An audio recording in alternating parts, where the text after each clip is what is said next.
find friendship to be a really unusual phenomenon. We really have no idea who is going to become our friend versus who is not going to be our friend in life. And there are so many weird variables and situations that bring people closer together and unfortunately at times pull people apart. And I know that when I was young, when I was a kid, it was all about how many friends do you have? Oh, you gotta be popular, you gotta have quantities of friends. It was like the 1990s version of Instagram followers. And I never was one of those people. I never had quantities of friends. I always have a small amount. And it's people that I'm close to in that moment. And some of them I stay close to for forever, it feels like. But sometimes life just kind of pulls us in different directions. And for those people, I feel like I could always go back to them if I needed to. And I feel like they could do the same for me. We're just not together right now because that's not the path our lives took. I was asked to tell 2 stories about some friends recently. And so I figured I would talk about how these 2 people came into my life completely unexpected. And I would have never guessed that they are among some of my closest friends. Now, other friends who are listening, please don't be offended or hurt if I don't mention you, because there are many of you who are just so near and dear to my heart, and I have deep friendships with each of them. These are just 2 stories about 2 friends and how we met.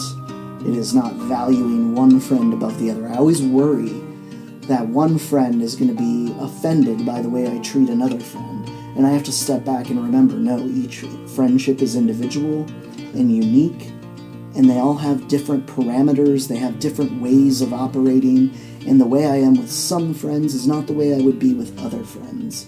And that doesn't change the status of the friendship. Because to me, it's not about having best friends, it's just about having quality friends. I don't need best friends. I just need people who connect with me and we can invest in each other and have deep friendships.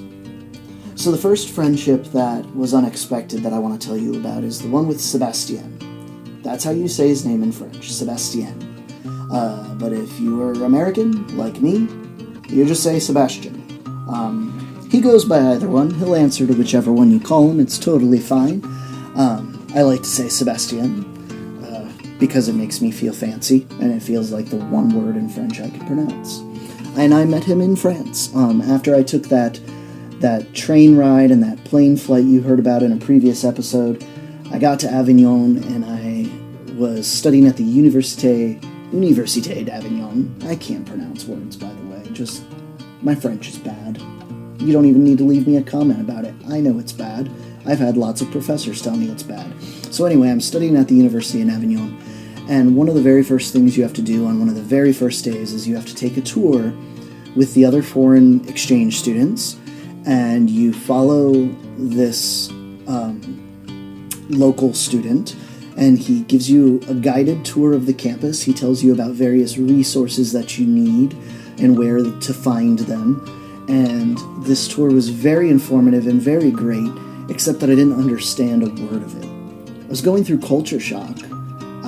My listening skills were terrible, and I certainly couldn't speak worth a darn. Now, if he had written the whole thing down, I would have been fine. I could read and write French like nobody's business. But he was speaking, and I just was like, I have no idea what this dude's talking about, but this looks like a building with some books in it. This building has food in it. I think I know the 2 most important places I'm going to need to go. And there was one moment when I was frustrated and confused where he took us by a computer lab. And for some reason, it finally clicked. He said, and here is our computer lab where we have really old computers that will explode at any moment. Except he said it in French, and he had a wonderful accent, and so it was way more pleasant to listen to, but I actually understood what he was saying, and it made me just laugh. And if there had been any context, or if it was a bad joke, like I just didn't get it, because I was just so happy that I finally understood something, and it was pretty darn funny, I thought. So I'm probably like the only guy in the room laughing. I don't really remember that part. But what I remember is knowing in that instant that I wanted to be friends with him. And so whenever he worked with the foreign exchange students, I made a point to try to strike up conversation and get to know him a little bit. And I'm sure he was probably like put off at first. He probably thought I was a weird, creepy stalker, or that I was just a needy kind of person who needed a lot of extra attention. I don't know that he ever thought that we would become close friends. But over time, I guess I had grown on him, and I got to know him a little bit. And we discovered that after my study abroad, he was actually doing a study abroad at my university. And so while he had helped me out so much in France, now I had the opportunity to help him out in America. And so now our friendship is kind of dictated by these trips that we seem to take, and we're kind of on a 5-year schedule. Every 5 years, one of us goes to the other person's country, we take our family, and we have an incredible vacation. And every time I'm with him, I feel like I'm with family. I feel like I'm with my brother. And I've never known that feeling before. He is such a close and dear friend, and we've connected in so many ways, and I don't get to see him very often at all. We almost never get to talk verbally just because there's such a time difference between us. But we do send texts, we send really bad jokes to one another. We've sent gag gifts, we've sent real gifts. He's just somebody that I feel deeply connected to, despite the fact that we don't really talk that much. You could probably sum up most of our conversations to like an hour a year. But because of those experiences we have when we are together, it just feels that we are uniquely bound together. And I am so grateful for that, because it was so unexpected. It was just that moment when he made that really bad joke about computers exploding. I'm like, this guy's the one, man. I've got to be friends with this dude. And I became friends with him. And I kind of I don't know how it happened. I don't even remember all of the circumstances. But I'm really super grateful for it. Another really unexpected friend happened when I went back to college. Yes, the first time I went to college, I failed out. We'll talk about that in another episode. But I went to work at a video store for some years. That's plenty of episodes of a podcast. And then I went back to college when I was about 27. And before I went back to university, I wanted to make sure that I was ready to be a student again. And I didn't want to waste a lot of money trying to figure out if I was ready to be a student again. So what I chose to do was go to the local community college. And I was doing great. I was pretty successful. I felt like I had a lot of people with whom I was friendly with at the university. I seemed to be well liked. I could make people laugh, which made me feel good. I derive a lot of self-worth out of the ability of making people laugh. I recognize that, and it's maybe not always a good thing, but I like the feeling I get when people laugh at my stories. So I was always trying to make people laugh when I was at the community college, and we were a pretty tight-knit group of people who were in a music theory class at like 8:30 in the morning, a couple days a week. And so when a new person showed up, it was very almost territorial. It was like, oh, this guy, we don't know him, and he is in our area. And, everybody's feathers are ruffled, and everybody's like, who's that? So I just kind of like spoke out, and I said, listen, if you're going to be the new guy in this class, you're going to need to bring breakfast. All the new guys have to bring breakfast. It was a bald-faced lie. We never had new people in our class. Okay, so like the idea of new people bringing breakfast, it was really just me trying to like rail on this guy a little bit. And he just kind of said okay. And he didn't say much during class, and I didn't see him and didn't think anything of it.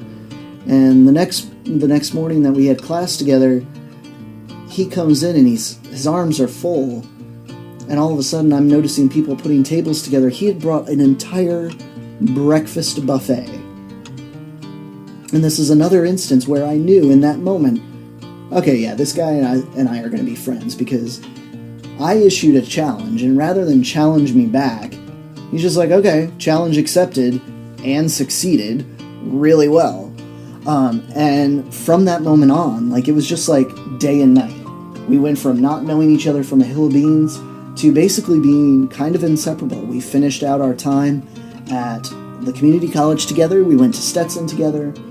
And he's a really interesting case of where life had pulled us apart for a little while physically, but we were able to maintain that depth to our friendship.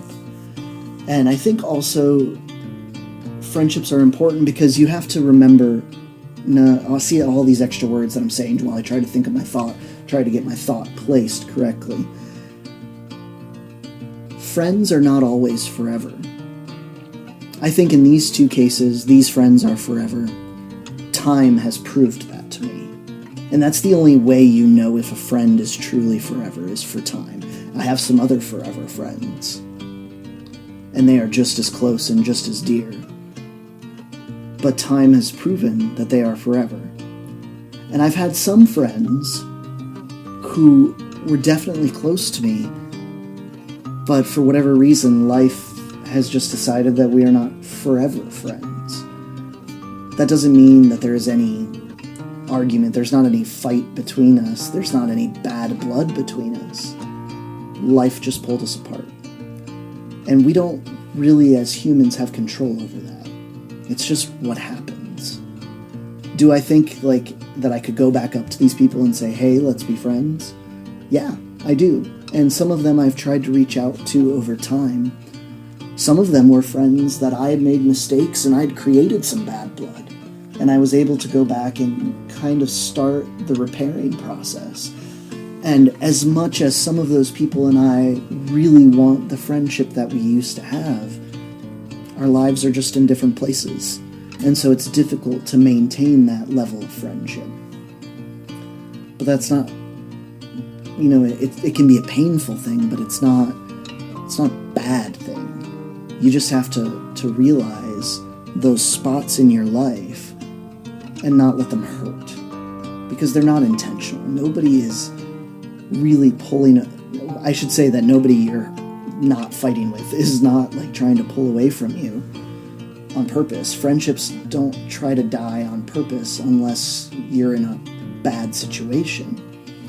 These are just friends who we're in different directions, we're in different places, we're thinking about different things, we're involved in different activities, and life gets busy, and so it gets hard to connect with those people who are in the circles farther out. So, like, friendship is like circles, like Venn diagrams, but like infinite Venn diagrams. Like, you're in the center of the circle, and you have a couple circles around you. Like, you might have a work circle, you might have a school circle, you might have a club circle, you might have a band circle, and in those circles you have groups of friends. And then maybe outside of that, you have a circle of friends that you see once a year when you go up north to visit your family. Or you have another circle, and so like these circles just keep going. And the farther out those circles are, the harder it is to maintain continuity in those friendships. And that's okay. Everybody has that in their life. What matters most in your friendships is depth and connection. And I think an open door policy.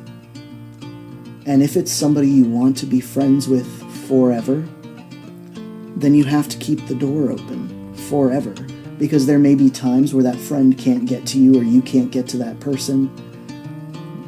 But knowing that you can go back to that place. I have a friend, Kim, who I have not seen in 20 years.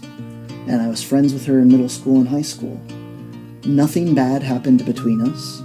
Life just pulled us in different directions.